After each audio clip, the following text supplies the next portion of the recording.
A desperate single dad lost his job and had nowhere to turn. At midnight, he found a billionaire's mansion trashed after a huge party. With his 8-year-old daughter sleeping in his truck, he started cleaning for free. The wealthy homeowner was watching from her window, about to change everything. Before watching full story, comment below from where you watching. Also like and subscribe for more stories. Tom Garcia wiped the sweat from his forehead as he loaded the last bag of trash into his truck. It was almost midnight, and the massive mansion behind him was finally quiet after hosting what looked like the biggest party of the year. Empty champagne bottles, scattered confetti, and expensive decorations littered the perfectly manicured lawn like fallen leaves after a storm. He shouldn't be here. The cleaning company that hired him had gone out of business 3 days ago, leaving him and a dozen other workers without jobs or final paychecks. But when Tom had driven past this house earlier and seen the chaos left behind by hundreds of party guests, something inside him couldn't just drive away. His 8-year-old daughter Lucy was sleeping in the passenger seat of his old pickup truck, her school backpack serving as a pillow. She had insisted on coming with him because their babysitter had canceled, and Tom couldn't afford to turn down any work, even unpaid work that might not lead anywhere. "Why are we cleaning for free, Daddy?" Lucy had asked earlier as she helped him collect plastic cups from the garden. "Because it's the right thing to do, sweetheart," Tom had explained, though he wasn't entirely sure himself. "Sometimes when we help others, good things come back to us." Now, 4 hours later, the property looked completely different. Tom had worked systematically through the mess, separating recyclables, collecting lost jewelry and phones, and even replanting flowers that had been trampled by dancing guests. He had found a lost wedding ring under a bush and a child's stuffed animal hidden behind a fountain. As he prepared to leave, Tom noticed a light come on in one of the mansion's upper windows. A figure appeared at the window, looking down at him with what seemed like surprise. Tom quickly looked away and started his truck. He didn't want the homeowner to think he was some kind of thief lurking around their property in the middle of the night. But before he could drive away, the front door of the mansion opened and a woman stepped out. She was probably in her 50s, with silver hair pulled back in an elegant bun, wearing a silk robe over what looked like expensive pajamas. Even at midnight, she carried herself with the kind of confidence that came from never having to worry about money. "Excuse me," she called out, walking toward his truck. "Are you the cleaning crew?" Tom rolled down his window nervously. "No, ma'am. I'm sorry if I disturbed you. I was just cleaning up the mess from your party. I'll be leaving now." The woman looked confused. "I don't understand. Who hired you?" "Nobody hired me," Tom admitted, feeling foolish. "I saw the mess and thought, well, I thought maybe you'd need help cleaning up. I used to work for Premier Cleaning Services, but they closed down this week." The woman stared at him for a long moment, then looked at the spotless lawn behind him. "You cleaned all of this? By yourself? For free?" "Yes, ma'am. And my daughter Lucy helped a little." Tom gestured to Lucy, who was now awake and watching the conversation with wide eyes. "Why would you do such a thing?" Tom felt his cheeks burn with embarrassment. "I guess I hoped that if I did a good job, maybe you'd consider hiring me for future events. I know it was presumptuous and I'm sorry for trespassing on your property." The woman walked closer to the truck and looked at the perfectly clean grounds, then at Tom's worn work clothes and tired face. "What's your name?" "Tom Garcia. And this is my daughter Lucy." "Hello, Lucy," the woman said gently, giving the little girl a warm smile. "I'm Mrs. Catherine Blackwell. This is my house." Lucy perked up. "Your house is really pretty, Mrs. Blackwell. Daddy and I found a lot of lost things during the party cleanup. He put them all in a box so people can get them back." Mrs. Blackwell raised an eyebrow. "Lost things?" Tom reached behind his seat and pulled out a cardboard box. "Jewelry, phones, a wallet, some keys, and this stuffed elephant that might belong to a child. I thought you might know how to return them to your guests." Mrs. Blackwell looked into the box, her expression growing more amazed by the moment. "This is my daughter's wedding ring," she said softly, picking up a diamond band. "She took it off during the dancing and couldn't find it when she left. She was heartbroken." She looked up at Tom with tears in her eyes. "How did you find this?" "Under the rose bush by the fountain. The moonlight caught the diamonds." "Mr. Garcia, do you realize that this ring is worth more than most people make in a year? You could have taken it and sold it and no one would have ever known." Tom looked puzzled. "Why would I do that? It doesn't belong to me." Mrs. Blackwell studied Tom's face carefully as if trying to solve a puzzle. "Mr. Garcia, I have a question for you. When was the last time you and Lucy had a proper meal?"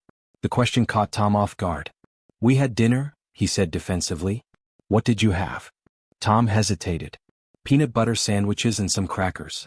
And yesterday? The same. Lucy piped up innocently, we've been eating peanut butter sandwiches for 3 days because that's all we have left in the kitchen. Tom felt his face flush with shame. Lucy, you don't need to. It's okay, Daddy. Mrs. Blackwell seems nice. Mrs. Blackwell was quiet for a moment, then made a decision. Mr. Garcia, I'd like to make you an offer. It's nearly 1 in the morning, you and Lucy are clearly exhausted, and you've just spent 4 hours doing work that should have taken a professional crew all day to complete. I don't understand. I want to hire you as my property manager and head of maintenance. The job comes with a salary, health insurance, and a cottage on the property where you and Lucy can live.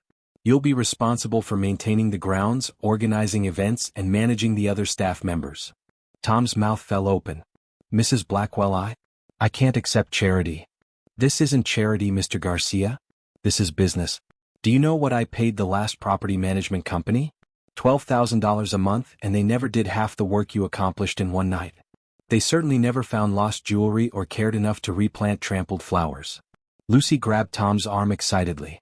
Daddy, she wants to give us a house. Not give Lucy. Earn. Mrs. Blackwell smiled. Your father would work very hard for everything we receive. But yes, you would have a beautiful little house with your own garden where you could plant flowers or vegetables if you wanted. Tom's mind was racing. Mrs. Blackwell, I appreciate the offer, but I don't have any formal training in property management. I've just done cleaning and basic maintenance work. Mr. Garcia, in the past 5 years, I've hired 3 different property management companies. Each one cost me a fortune and treated my home like just another job. Tonight, I watched from my window as you carefully replanted flowers that didn't belong to you, collected trash that you had no obligation to clean, and spent your own time and gas money to help a stranger. She paused, looking at Lucy, who was listening intently. More importantly, you're raising a daughter who helped you clean up someone else's mess without being asked and who speaks honestly and kindly to adults. That tells me more about your character than any resume ever could. Tom felt tears threatening to spill over. I don't know what to say. Say yes, Daddy. Lucy whispered urgently. Say yes so we can have a real house and I can plant flowers. Mrs. Blackwell laughed. I like your daughter, Mr. Garcia. She has good priorities. Why are you doing this? Tom asked. You don't know anything about us. Mrs. Blackwell looked thoughtful. Mr. Garcia, I'm 72 years old and I've made more money than I could spend in 10 lifetimes. I've learned that money can buy many things, but it can't buy integrity, kindness, or genuine care for others. Tonight, you showed me all 3 of those qualities. She gestured toward the mansion. This house is too big and too empty.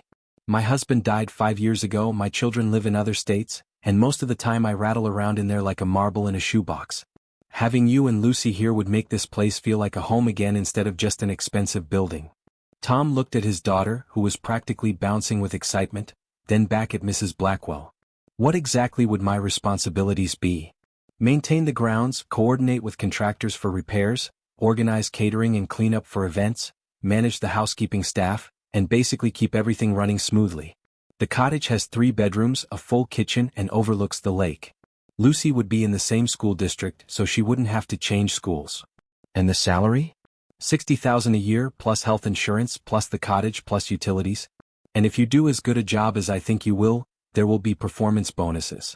Tom's current unemployment benefits were about to run out, and he had been facing the possibility of losing their tiny apartment and having to move into his truck with Lucy. $60,000 was more money than he had ever made in his life. Mrs. Blackwell, there's something you should know about me. I'm a single father because my wife left us 2 years ago. She said she couldn't handle being married to someone who would never amount to anything. She was probably right. Mrs. Blackwell's expression softened. Mr. Garcia, your wife was very wrong. A man who works all night to clean up someone else's property without being asked, who carefully collects lost items to return to strangers, and who raises a polite, helpful, honest child has already amounted to more than most people ever do. Lucy tugged on Tom's sleeve. Daddy, I really want to live in a house with a garden. And Mrs. Blackwell is nice. Please say yes. Tom looked around at the perfectly clean property, then at his daughter's hopeful face, then at Mrs. Blackwell's kind eyes. When would you want us to start? How about tomorrow? I'll have my lawyer draw up a proper contract, but we can shake hands on it tonight if you're willing. Tom got out of his truck and extended his hand. Mrs. Blackwell, you have yourself a property manager. She shook his hand firmly. "Welcome home, Mr. Garcia."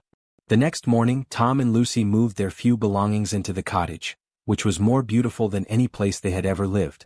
It had a fireplace, a modern kitchen, and windows that looked out over a lake where ducks swam peacefully in the morning sunlight. "Daddy, look," Lucy called from the back door. "There's already a garden here, and it has roses and vegetables and everything."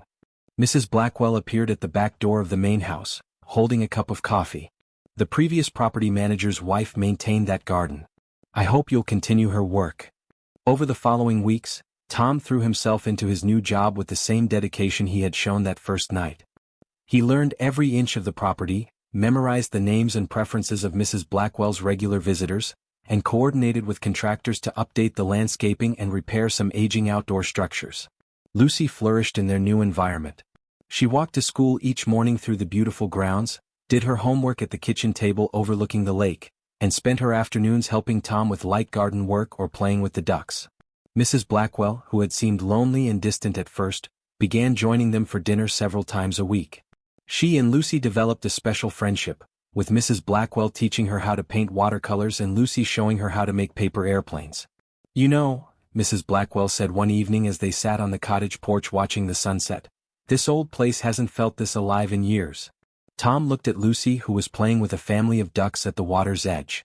"Mrs. Blackwell, I want you to know that taking a chance on us changed our lives. I was about to lose our apartment, and I didn't know how I was going to take care of Lucy. And I want you to know that you changed my life too, Tom. I was so lonely I was considering selling this place and moving to a retirement community. Now I wake up each morning and hear Lucy laughing in the garden, and I remember what it feels like to have a family around."